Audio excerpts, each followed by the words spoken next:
साथियों, केंद्र सरकार ने 8वें वेतन आयोग को मंजूरी दे दी है। 8th पे कमीशन 2026 से लागू कर दिया जाएगा। इसकी क्या विशेषताएं होने वाली हैं, क्या सैलरी स्ट्रक्चर होने वाला है, आज की वीडियो में बहुत ही आसान भाषा में हम लोग समझने वाले हैं। 7th पे कमीशन क्या है, 6th पे कमीशन क्या है, या पे कमीशन होता क्या है, और कैसे सेंट्रल गवर्नमेंट के एम्प्लॉयज की सैलरी में काफी अच्छा खासा ग्रोथ देखने को मिलने वाला है इस 8th पे कमीशन लागू होने पर। इसको आज की वीडियो में हम लोग समझेंगे। तो अगर चैनल पर नए हो, चैनल को सब्सक्राइब जरूर कर दो। ऐसे ही इन्फॉर्मेटिव वीडियो आपके लिए मैं लाता रहता हूं। शुरुआत करते हैं। आप आर्टिकल देख पाओगे आज के टाइम पर तो पूरा चर्चे का विषय यही बना हुआ है कि 8वां पे कमीशन को मंजूरी मिल चुकी है। ध्यान रहे, अभी मंजूरी मिली है। अभी 8वां वेतन आयोग गठित किया जाएगा, फिर लोगों से सिफारिशें मांगी जाएगी। लोग अपना सजेशंस देंगे और सरकार का जो चीजें होगा, सजेशन होगा कि कितना बढ़ाना है, किस प्रकार से बढ़ाना है। सिर्फ सैलरी ही नहीं बढ़ती है पे कमीशन में, सैलरी के साथ साथ बहुत सारे जो अलाउंसेस होते हैं, बहुत सारी चीजें स्कीम होती हैं, उन सब में भी इजाफा किया जाता है, चेंजेस किए जाते हैं। तो 8वां वेतन आयोग लागू होने से सेंट्रल गवर्नमेंट के जो एम्प्लॉयज हैं उनको क्या क्या बेनिफिट्स मिलेंगे, क्या क्या मिल सकते हैं, क्या क्या उम्मीद की जा सकती है, ये सब 8वां वेतन आयोग डिसाइड करेगा। उसके बाद 2026 में से लागू किया जाएगा। देखो, वेतन आयोग किसके लिए फायदेमंद है, ध्यान रहे, ये सेंट्रल गवर्नमेंट के लिए है। सेंट्रल गवर्नमेंट के जो एम्प्लॉयज हैं उनके लिए। स्टेट गवर्नमेंट के अगर आप एम्प्लॉय हो तो आपके लिए ये वीडियो नहीं है। हाँ, जब सेंट्रल गवर्नमेंट बढ़ाती है सैलरी तो उसको देख करके आगे चल करके स्टेट गवर्नमेंट भी बढ़ाती है, वो भी लागू करती है। तो फिलहाल 8वें वेतन आयोग को लागू करने के लिए एक अध्यक्ष और 2 सदस्यों की नियुक्ति की जाएगी, ये अश्वनी वैष्णव जी ने कहा है। आज ही कुछ देर पहले ये भी इन्होंने अनाउंस करके बताया है। आयोग जो होगा ये केंद्र सरकार के कर्मचारियों और पेंशनरों की सैलरी और पेंशन तय करेगा।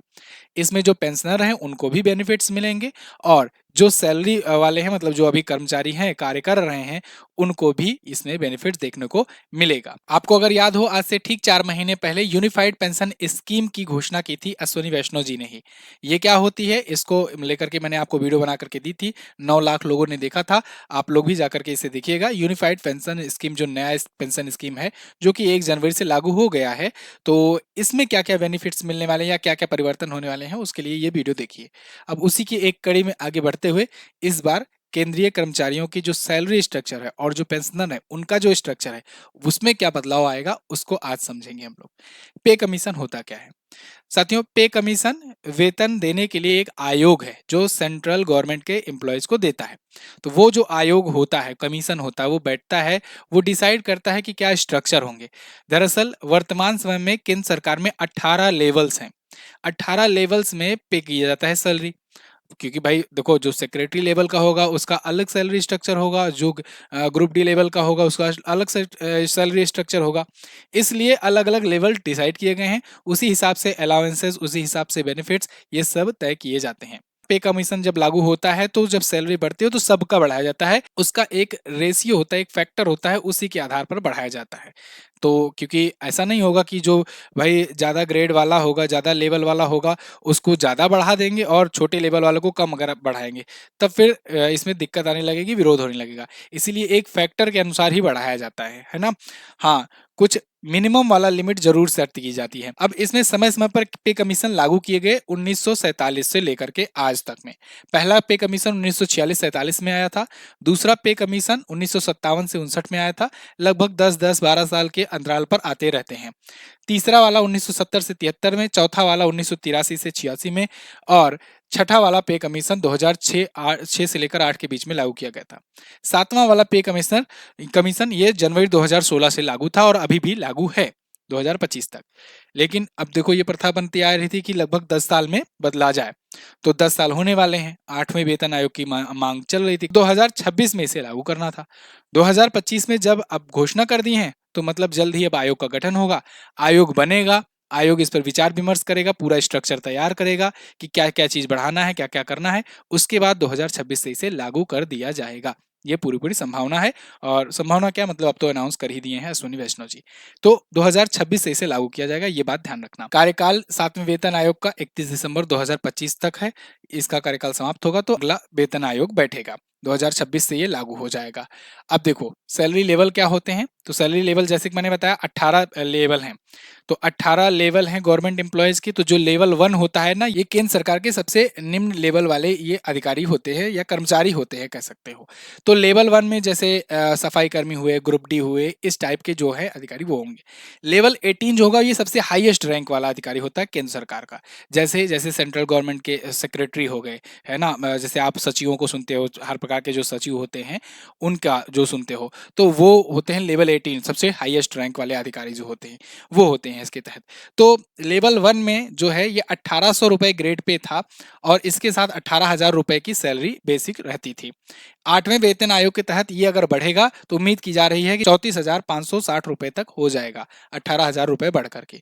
और भी हो सकता है, अभी ये डिसाइड नहीं है कि किस फैक्टर से बढ़ाया जाएगा। यहाँ पर अनुमान लगाया जा रहा है कि अभी जो फैक्टर मैं अभी आगे आपको समझाऊंगा अच्छे से, अगर कितना फैक्टर से बढ़ेगा तो कितना ज्यादा बढ़ जाएगी सैलरी। और केंद्र सरकार में जो अगर कैबिनेट सचिव की अगर स्तर के अधिकारियों की बात करें लेवल 18 वाले, तो उनकी 2.5 लाख है 7वें वेतन आयोग के तहत।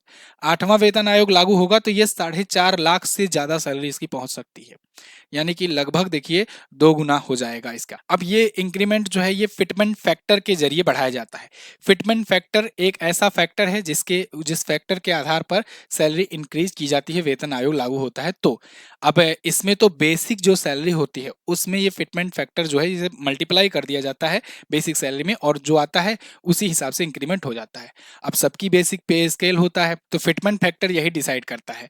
यही फिटमेंट फैक्टर ही अब देखा जाएगा कि कितना इस बार सरकार बढ़ाती है। जैसे जनवरी 2016 में जब 7वां वेतन आयोग आया था ना, तो 2.57 का फिटमेंट फैक्टर रखा गया था। तो उसमें मान लीजिए बेसिक पे 7,000 हुआ करता था, तो वो बढ़ करके 18,000 हो गया था लेवल 1 के लिए, मतलब मिनिमम वाले के लिए। तो मिनिमम 18,000 तब से था। इस बार यही 18,000 बढ़ करके उम्मीद की जा रही है कि 34,500 से ज्यादा जा सकता है, या हो सकता है और अगर मान लो और ज्यादा बढ़ा दिए फिटमेंट फैक्टर, कहा कुछ जगहों पर कहा जा रहा है कि इस बार 2.86 हो सकता है, कुछ जगहों पर कहा जा रहा है कि ये 3 पॉइंट समथिंग के ऊपर जा सकता है। और ये मतलब अभी एक्सपेक्टेशन है, अब ये आयोग बैठेगा उसके बाद ही ये डिसाइड करेगा कि कितना फिटमेंट फैक्टर रखा जाए। फिलहाल अगर 2.86 का अनुमान लगा करके चले तो फिर 186% तक की सैलरी इंक्रीज हो सकती है सेंट्रल गवर्नमेंट के एम्प्लॉयज की। तो यानी बेसिक जो सबसे मिनिमम वाला अगर बात करें तो जो 18,000 मिला करता था, ये इसी से आप मल्टीप्लाई कर दो, इसका 186% निकाल लो, इतना तक बढ़ सकता है। अब पेंशनर को क्या मिलेगा, जो पेंशन भोगी हैं उनको क्या मिलेगा? तो जैसा कि मैंने आपको बताया कि 1 जनवरी 2025 से यूपीएस लागू करने की बात की गई थी। तो अब यूपीएस के तहत जो यूनिफाइड पेंशन स्कीम है, उसके तहत ये कहा गया था ना कि 2004 से लेकर के अब तक के जो बीच में हैं वो भी इस यूपीएस का हिस्सा बन सकते हैं। अब मान लीजिए कोई कर्मचारी है 2004 से जो जुड़ा है, 25 साल मिनिमम उसमें काम करना होता था। 25 साल काम किया है तो वो 2029 में रिटायर होगा, अगर 2004 में ज्वाइनिंग किया है तो, क्योंकि यूपीएस तो यही कहती है ना कि आपको मिनिमम 25 साल तक काम करना होगा सरकार के लिए। तो उसका उस हिसाब से 2029 में पहला बैच रिटायर होगा। अब मान लीजिए 18,000 में वो फिटमेंट फैक्टर लगता है और 34,560 रुपए हो जाता है, ये 8वें वेतन आयोग के तहत। तो 8वें वेतन आयोग में रिटायर होगा वो।